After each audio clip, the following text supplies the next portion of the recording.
In the shadow of the Iranian landscape, a trail of destruction marked the recent Israeli strikes on the nation's military and missile sites. According to Israeli sources, these attacks reportedly achieved all objectives, hitting 20 key Iranian military targets and significantly degrading Iran's air defenses and missile production facilities. While both countries remain locked in tense posturing, Tehran's response has remained calculated yet restrained, with Iran's supreme leader, Ayatollah Ali Khamenei, calling the strikes a mistake, but urging that they be neither magnified nor downplayed. The strikes were carried out with surgical precision on military facilities rather than civilian areas or Iran's critical oil infrastructure. Notably, the Parchin and Khojir military bases suffered extensive damage. Parchin, long a center of international scrutiny, has been suspected by the International Atomic Energy Agency, IAEA, of housing high explosives testing facilities, which could trigger a nuclear device. The destroyed Taligan II building within Parchin was identified as a hub for potential nuclear research, adding a layer of complexity to the conflict. Iran has consistently argued that its nuclear program is peaceful, though Western intelligence agencies suspect otherwise. Elsewhere, satellite imagery has captured the telltale signs of destruction across 3 Iranian provinces. In Ilam province, near the Iraq border, burned fields encircle the Tangay Bijar gas production site.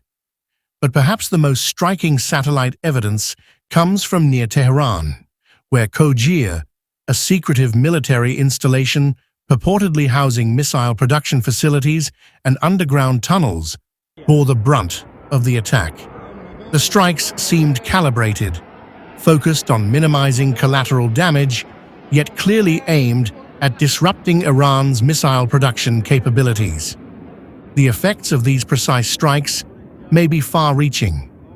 Reports indicate that Israel damaged critical equipment essential for producing solid-fuel missiles, a mainstay of Iran's extensive missile arsenal.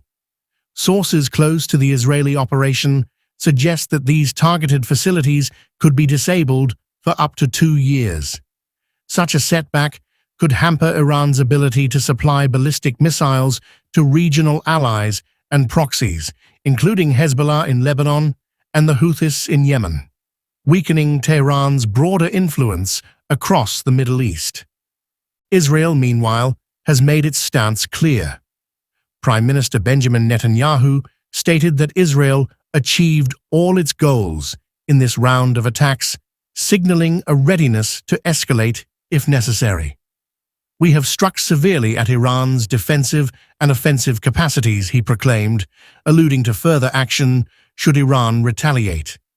Israel's Chief of General Staff, Lieutenant General Herzi Halevi, echoed this sentiment, emphasizing that the strikes represented only a fraction of Israel's military capabilities. The international community has been pulled into the fray. The United States, wary of escalating tensions in the region, has urged both nations to exercise restraint.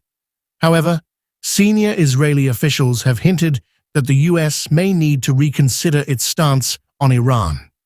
The Biden administration had initially cautioned Israel against attacking Iran's oil and nuclear facilities, focusing instead on military targets. This restraint appears to have been an attempt to avoid wider regional escalation, a calculated decision amid sensitive geopolitics. The IAEA has voiced concerns over the safety of Iran's nuclear facilities, especially in light of the attacks on Parchin. Director Rafael Mariano Grossi confirmed that inspectors remain in Iran, monitoring compliance with international agreements. In light of recent events, the IAEA's role could become increasingly complex, as Iran's nuclear facilities may now be seen as viable targets for future Israeli operations. The stakes are high, as any attack on Iran's nuclear infrastructure could alter the regional security landscape, drawing in global powers to prevent an all-out conflict. Simultaneously, regional proxies have been active on both sides. Hezbollah has ramped up rocket fire against Israeli positions from southern Lebanon, intensifying the border conflict and raising fears of a multi-front war. Lebanon's health ministry has reported hundreds of casualties due to recent Israeli strikes, illustrating the growing civilian toll. Yet, with Iran's missile production capabilities temporarily crippled, Israel may view this moment as an opportunity to neutralize the regional threat posed by Iranian-backed forces. As the dust settles, Iran must decide whether to respond with full force or continue its current strategy of measured restraint.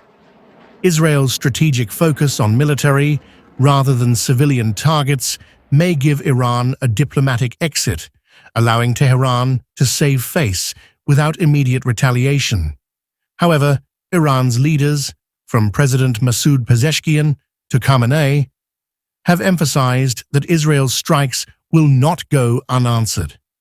Iran's response to the Israeli strikes is likely to be strategic and multifaceted, aiming to maintain regional influence without triggering a full-scale conflict. Tehran may lean on its regional allies and proxies, including Hezbollah in Lebanon and militias in Syria and Iraq, to apply pressure on Israel indirectly through targeted missile or drone strikes, especially along Israel's northern border. Another probable course of action could involve cyber operations aimed at disrupting Israel's infrastructure and exposing vulnerabilities, a tactic Iran has used in past escalations. On the diplomatic front, Tehran could intensify its partnerships with Russia and China to signal strength and potentially secure new defense technology, bolstering its strategic position. Meanwhile, Iran may bolster its nuclear development, using the recent attack as justification for advancing its program, an action likely intended to alarm Western powers and potentially leverage renewed negotiations or concessions. By adopting this multi-pronged approach, Iran can assert its regional dominance, signaling that it remains a formidable force even in the face of Israeli aggression, while also avoiding direct military escalation that could invite extensive international repercussions. The coming weeks are pivotal. The US and other Western allies are closely monitoring the situation, with President Joe Biden expressing hope that the strikes mark the end of this dangerous exchange. But if Iran pursues a direct retaliation, the Israeli government has made it clear that it stands ready for further escalation. In the meantime, the diplomatic corridors in Qatar and other capitals may hold the key to de-escalating one of the most complex and volatile confrontations in recent Middle Eastern history.